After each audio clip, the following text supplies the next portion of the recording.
بسم اللہ الرحمن الرحیم۔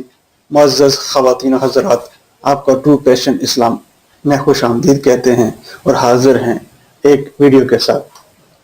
ناظرین، آج کی ہماری ویڈیو کا موضوع حضرت شیث علیہ السلام ہے۔ حابیل کی موت نے حضرت آدم علیہ السلام کو حد درجے غمزدہ کر دیا تھا۔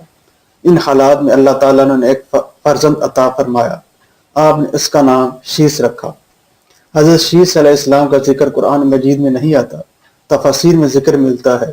شیث علیہ السلام بہت خوبصورت تھے، بلکہ آپ کی تمام اولاد سے زیادہ حسین و جمیل تھے۔ حضرت شیث علیہ السلام پر چند آسمانی صحیفے بھی اترے تھے۔ آپ حابیل کی شہادت کے 500 سال بعد پیدا ہوئے۔ آپ شکل و صورت اور سیرت کے اعتبار سے حضرت آدم علیہ السلام سے مشابہت رکھتے تھے۔ اپنی وفات سے پہلے حضرت آدم علیہ السلام نے حضرت شیث علیہ السلام کو اپنا جانشین مقرر فرمایا تھا۔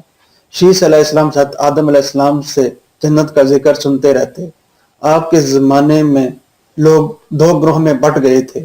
ایک گروہ تو وہ تھا جو آپ کا فرما بردار تھا، دوسرا گروہ وہ تھا جو قابیل کی اولاد کا پیروکار۔ حضرت شیث علیہ السلام لوگوں کو یہ نصیحتیں فرمایا کرتے تھے: سچا مومن وہ ہوتا ہے جس میں یہ باتیں پائی جاتی ہیں: اللہ کو پہچاننا، نیک اور بد کو پہچاننا، بادشاہ وقت کا حکم ماننا، ماں باپ کا من پہچاننا، ان کی خدمت کرنا، صلہ رحمی کرنا، لوگوں سے نیکی اور محبت کرنا، غصے کو زیادہ نہ بڑھانا، محتاجوں اور مسکینوں کو دینا، ان پر رحم کرنا، گناہوں سے پرہیز کرنا، مصیبت پر صبر کرنا، نعمت الہی پر شکر کرنا۔ یہ تھی آپ کی نصیحتیں۔ تفسیر عزیزی میں ہے کہ آپ علیہ السلام پر 50 صحیفے اترے تھے۔ جب آپ کا وقت پورا ہو گیا تو آپ دنیا سے رخصت ہو گئے۔